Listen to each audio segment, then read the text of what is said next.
Well, there are several questions this morning surrounding the coronavirus, and hoping to give us some answers is Nate Wardle from the Pennsylvania Department of Health. Nate, thanks for coming on our show this morning. Absolutely. All the coverage of coronavirus, it seems like no questions have been left unanswered, but what is the one area that you think people still should be most concerned about moving forward? So we want people to be aware of what's going on with the coronavirus, but we don't want people to panic. There's no need to kind of hole up in your house, but we do want people to take preparations in case those steps would need to be taken. The biggest thing that people need to do is wash their hands. It's that simple. Imagine that it's your elderly grandparent you're going to see. You're going to wash your hands to protect them when you go into a nursing home or a facility or their home. Or imagine you're going to the hospital to visit maybe a new baby. You're going to keep your hands clean. Right. And that's what we want people to remember, is make sure you're washing your hands, keep your hands clean as you go about your day. There's a lot of misinformation kind of going around about something like this that is as spread as wild as it has. What's the one area where you think people are maybe overreacting about?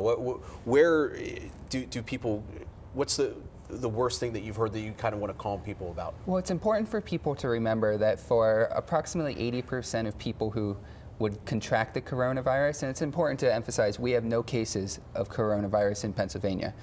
But if people are going to contract it, about 80% of the people who would get sick may not even realize they have symptoms, or they'd be very mild and probably wouldn't even need to be hospitalized. There's about 15 to 20% of people who would have moderate to severe symptoms, and those are the people who would need to be hospitalized. And they're also the people who probably have underlying health issues that may complicate things. So while there's the number of flu cases far outnumbers the number of coronavirus cases, what are the biggest differences between the flu and coronavirus that you guys are seeing? So the flu in Pennsylvania, we have over 100,000 flu cases this year and 74 deaths. And then you look at coronavirus, where we don't have any confirmed cases, so of course we don't have any deaths either.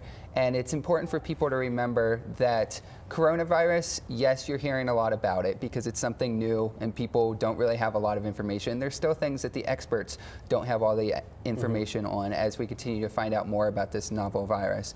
The flu is something we know about, we've experienced each year, but still people don't take steps to protect themselves from it. Is it safe to fly? Because that's one area where people are, I don't know if I should get on a plane or not. So there are a number of countries outside the United States where there are travel advisories from the United States Department of State and from the CDC. Those include Italy, South Korea, Iran, and China. Outside of those, if you're going to fly, just make sure you're taking the precautions you would. Just if you're staying home, making sure you wash your hands and don't go if you're sick. What more can the Department of Health and the state in general be doing to better prepare its citizens for a potential outbreak in Pennsylvania?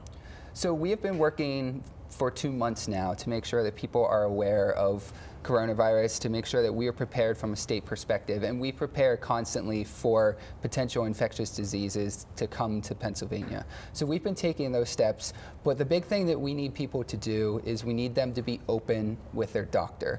If they've traveled outside the if they have the symptoms of coronavirus, fever, cough, shortness of breath, and they've traveled either outside the United States or to parts of the United States where there are cases occurring, we need them to talk to their doctor, have that conversation, so that the doctor knows, okay, should I treat this person as if they have the flu, or should I be thinking about maybe ordering a coronavirus test? And that's a conversation clinicians have with our public health professionals at the Department of Health to determine if that individual should be tested for coronavirus or not. Nate Wardle from the Pennsylvania Department of Health, thanks so much for joining us today, calming some concerns, if you will, about the coronavirus. And again, no cases, at least confirmed right now, in Pennsylvania. We'll have everything on coronavirus and our interview with Nate on our website, fox43.com.